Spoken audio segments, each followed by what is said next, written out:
You will hear a new student, Tom, talking to a student representative called Rachel about university clubs. You now have 30 seconds to read questions 1 to 4.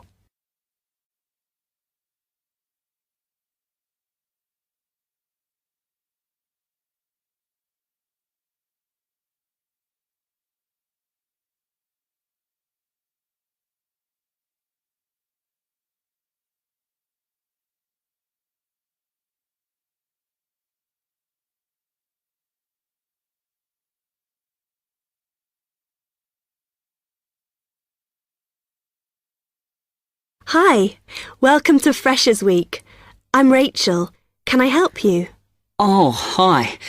Yes, I was hoping to find out about some clubs I could join. Well, all the club stands are here in this hall. What were you interested in? Not sure. I wanted to do something where I could meet people. Well, take this leaflet with details of all the clubs and see what you think. Oh. It'll probably depend on what day you're free. Like on Mondays, there's the film club.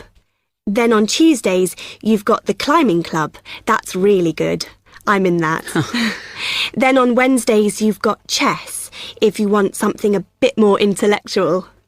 But you should look through carefully because all the clubs run extra activities as well as their normal meetings. Oh, yes, I see. So it looks like the film club has discussions after the films. I'd quite like to go to those. Then climbing. Goodness. It says here that the university has its own climbing wall. That's impressive. And they go on weekend trips. Cool. And it says the chess club normally just does games with whoever turns up. But it also runs competitions sometimes. But I bet you've got to be pretty good to do that. Yes, I think so. And how many people are in the clubs? Are they all really full? Well, obviously they're all different. So, for example, the film club has just increased its membership from 85 to 125. But I think they're hoping to extend it to 150. The climbing club's quite small, 40 people. And the chess club is fairly healthy at 55. Right. OK. So who do I see if I want to join these clubs? Well, if you go round the stands and speak to the people there. For the film club, that's the events organiser. For climbing, you'll need the club secretary. And the chess club is organised by one of the maths tutors. OK? Yep. I think I'll start with the climbing club. It sounds good. Oh, well, as I said, I'm in that, so I might be able to help you a bit. You now have 30 seconds to read questions 5 to 10.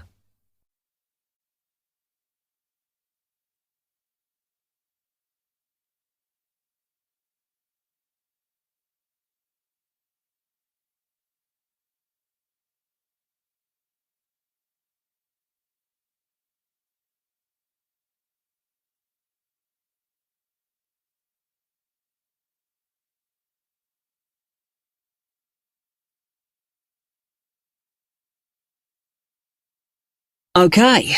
It says in the leaflet that they get together twice a month. Is that right? Yes. Oh, you must join. It's really good fun. We go away quite a bit to North Wales. And every year we have a special excursion, usually to France, which is where we're going this year in the spring. The weather's too unpredictable in the autumn. Wow, that sounds good. But it must cost a lot. Yeah, but we try and save up for it through subscriptions. So rather than having a huge sum to pay in the month we go, we collect those weekly, so it spreads it out. Good idea. I think I'll definitely join. There are quite good benefits you get from joining. I mean, you need that, don't you? And the university clubs normally try and do deals with local businesses, so it's really worth joining. Like in the climbing club, they've got a special arrangement with one of the shops in town. So if you show your card, you can get money off equipment. Don't think the discount extends to clothes, though. That's really worth it then. I'll go over and talk to them now. OK. Hope you do join. Oh, and another thing I meant to say. If you do become a member, you automatically receive a magazine once a year. It's quite useful and interesting because it goes out to all the national climbing clubs. And the other thing is, if you come to every session, then you can get a complimentary ticket to the big exhibition that's held in Cardiff every year. So, hope to see you. Yeah, well, thanks a lot for your help.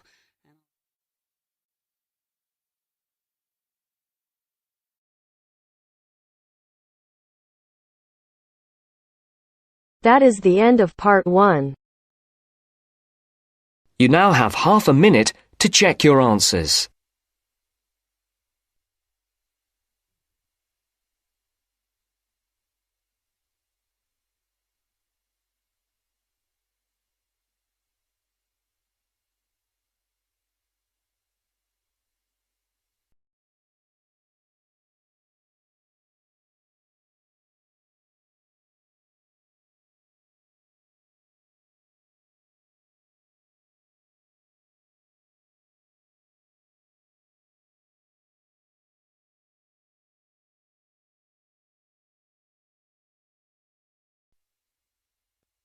Now turns to part 2.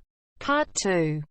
You will hear the overseas student officer talking to some new students about the arrangements for an excursion to Ironbridge. First, you have some time to look at questions 11 to 15.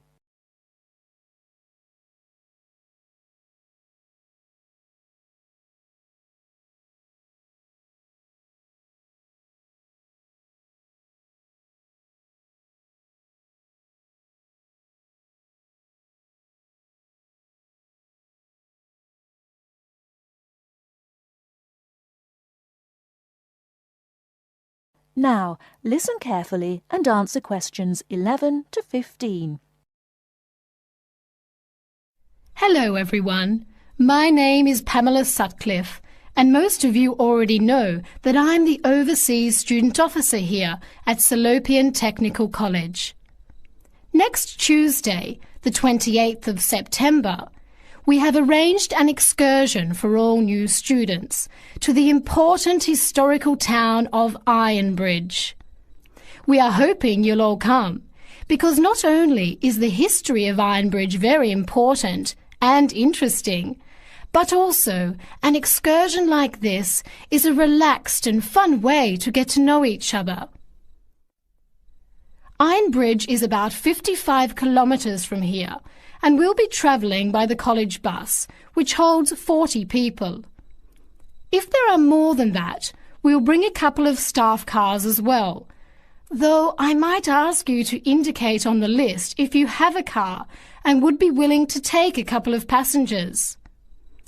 The list I'm referring to is up there on the student notice board, and if you would like to come on Tuesday, would you please add your name as soon as possible? By the way, could you please print your name clearly? I know some people have wonderful signatures, but often I'm afraid I can't read them, which can cause problems. So if we need extra transport and you could bring your car, can you tick the car column next to your name? Could you also add your student number and your telephone number, just in case there are any last-minute changes and we have to contact you? The other information I need to give you is about lunch. There's a very nice little restaurant in Ironbridge which gives a 15% discount to the college when we bring groups. That means lunch is only about £4, and they do good vegetarian meals too, so it's usually no problem for those of you on special diets. But if you prefer to eat your own food, that's fine too, either on the bus or in the park. But I'd encourage you to try the restaurant. Now, talking of costs, I should tell you that the bus will only cost you £10, and if you bring your car, we'll pay for the petrol, so you get a free trip in return for driving there. Will you please sign up by Saturday at 6 p.m. at the latest? The list is closed after that. We will depart at 9:30 a.m. sharp on Tuesday morning, so please make sure that you arrive at least 15 minutes before so that you can find a seat and get settled on the bus. Before you hear the rest of the talk, you have some time to look at questions 16 to 20.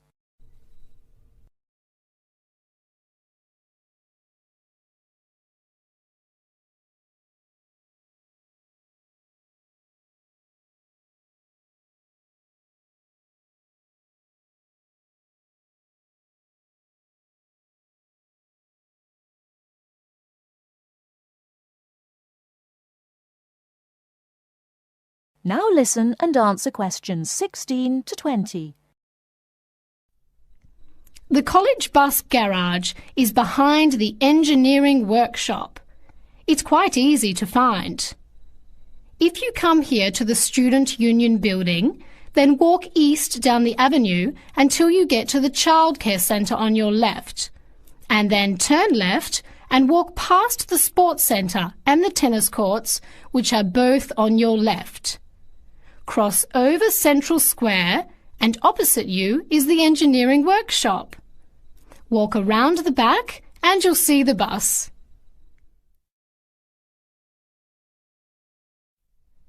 Please wear comfortable shoes, as we'll be walking around Ironbridge and be on our feet for most of the day.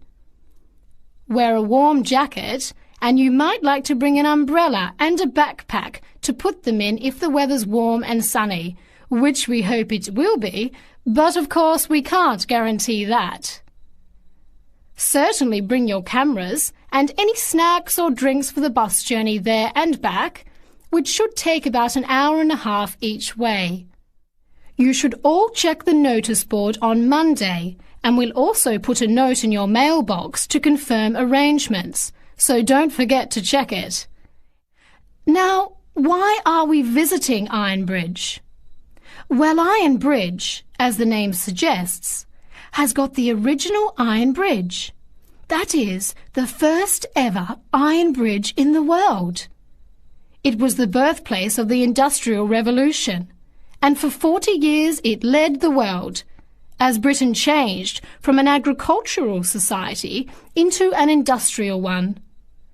It's hard to imagine today that this pretty, sleepy little tourist town was one of the most important places in England for over a century.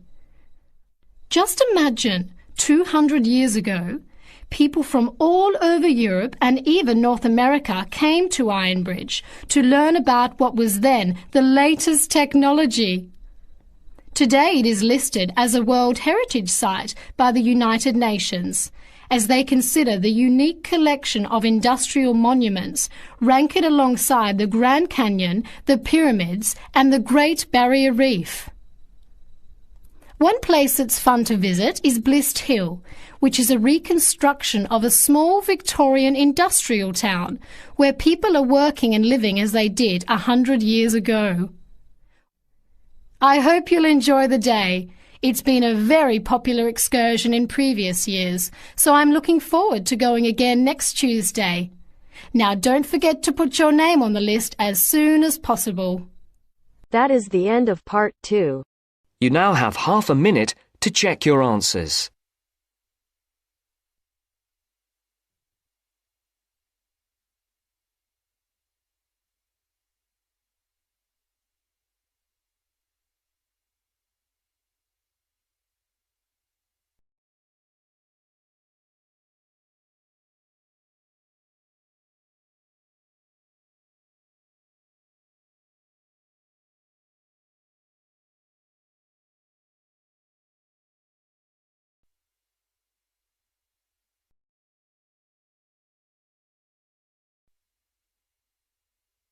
Now turns to part 3. Part 3. You will hear a conversation between a potential student at Clevedon College and a representative in the Information Centre. First, you have some time to look at questions 21 to 24.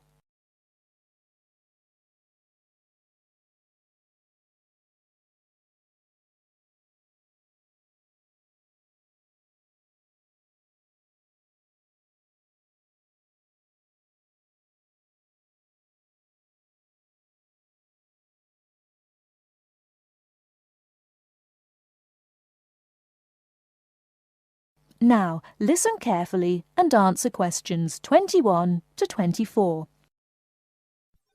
Good morning, Clevedon College. Can I help you? Yes, please. I'd like some information about evening courses this term. OK. Which subjects are you interested in?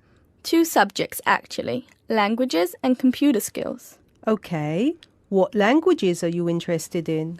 Actually, I'm not sure. I have to fulfill a language requirement for school, but I haven't really decided what language to study. How many language courses do you run each week?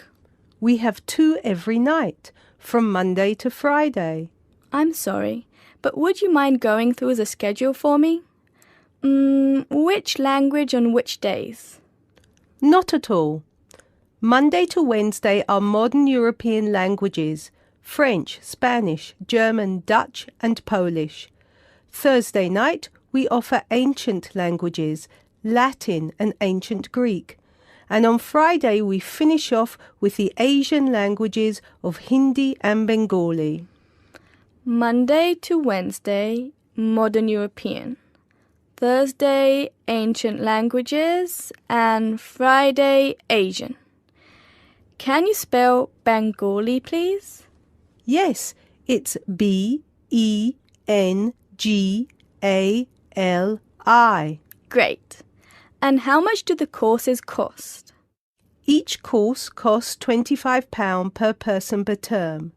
But if you want to do 2 language courses, there's a 10% discount, but only if you book for 2 terms. So the 10% discount is if I take 2 courses for 2 terms. Is that right? Right. Before you hear the rest of the talk, you have some time to look at questions 25 to 30.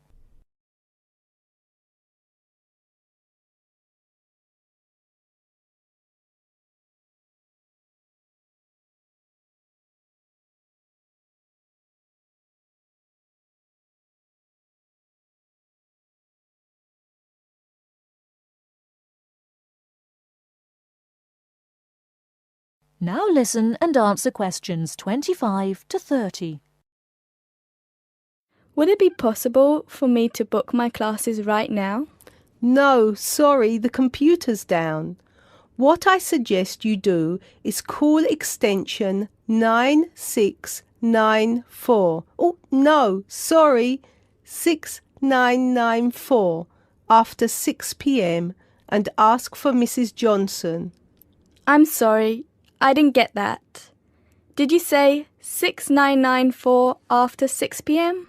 Yes, 6994. Please ask for Mrs. Johnson. Thanks. OK. Can we now look at the computer skill courses? Yes, of course.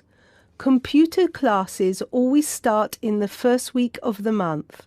And the way it works is we offer 1 computer class for the entire month. So you might spend 1 month on databases, another month on Excel, and so on. Classes meet once a week on Tuesday afternoons. The next class starts February 1st. OK, so for the upcoming month, February? February is going to be databases. There are 24 places still free on that course, and it costs £40 per person. February, databases, 24 openings, £40. OK. Excel starts in March, and that's nearly full. Only 4 slots left. It's £45. OK, Excel, March, only 4 slots left. Got it. April is Outlook. That is never as popular since it costs so much more, but you get a free CD. It is £60 for the month, and there are 19 places left. OK, April, Outlook, £60. Is that it? No. On the 3rd of June, we start a Word course. We have 16 vacancies for that at the moment. It's also expensive at £55. 3rd of June, Word, 16 vacancies, £55. Now, do I call the same number to book a place in one of these classes? No, you have to call Mary Jones, I think. Yes, Mary Jones. Extension 9623. Sorry, could you repeat that number? Yes, extension 9623. Please call her before 6 p.m. Okay, many thanks for all your help.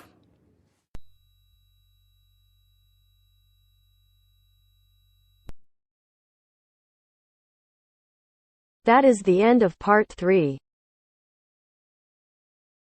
You now have half a minute to check your answers.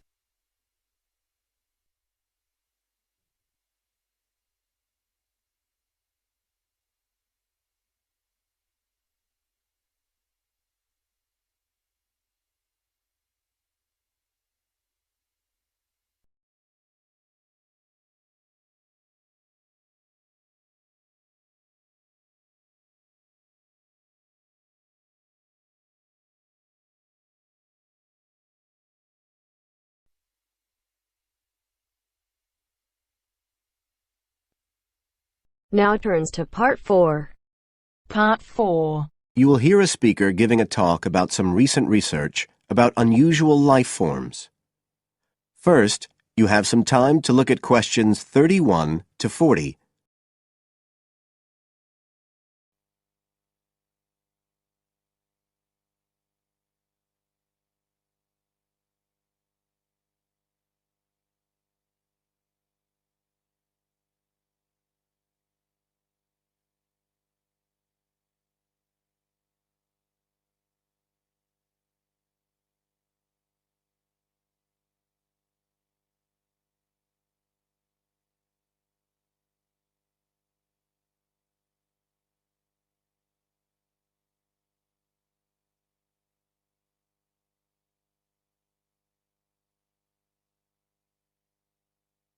Now listen carefully and answer questions 31 to 40. Hello, everybody, and welcome to the 6th of our ecology evening classes. Nice to see you all again. As you know from the programme, today I want to talk to you about some research that is pushing back the frontiers of the whole field of ecology. And this research is being carried out in the remoter regions of our planet, places where the environment is harsh and, until recently, it was thought that the conditions couldn't sustain life of any kind. But life forms are being found, and these have been grouped into what is now known as extremophiles. That is, organisms that can survive in the most extreme environments. And these discoveries may be setting a huge challenge for the scientists of the future, as you'll see in a minute. Now, the particular research I want to tell you about was carried out in Antarctica, one of the coldest and driest places on Earth. But a multinational team of researchers from the US, Canada, and New Zealand recently discovered colonies of microbes in the soil there where no one thought it was possible. Interestingly enough, some of the colonies were identified as a type of fungus called Bouveria bassiana, a fungus that lives on insects. But where are the insects in these utterly empty regions of Antarctica? The researchers concluded that this was clear evidence that these colonies were certainly not new arrivals. They might have been there for centuries, or even millennia. Possibly even since the last ice age. Can you imagine their excitement? Now, some types of microbes had previously been found living just a few millimetres under the surface of rocks, porous Antarctic rocks. But this was the first time that living colonies had been found surviving, relatively deeply in the soil itself, several centimetres down, in fact.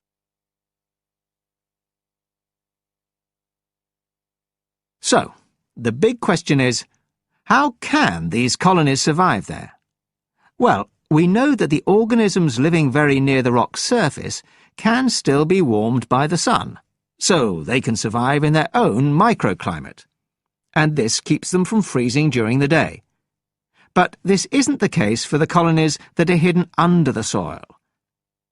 In their research paper, this team suggested that the very high amounts of salt in the soil might be the clue, because this is what is preventing essential water from freezing.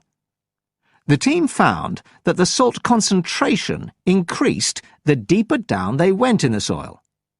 But while they had expected the number of organisms to be fewer down there, they actually found the opposite. In soil that had as much as 3,000 parts of salt per million, relatively high numbers of microbes were present, which seems incredible. But the point is that at those levels of salt, the temperature could drop to minus 56 degrees before frost would cause any damage to the organisms. This relationship between microbes and salt, at temperatures way below the normal freezing point of water, is a really significant breakthrough.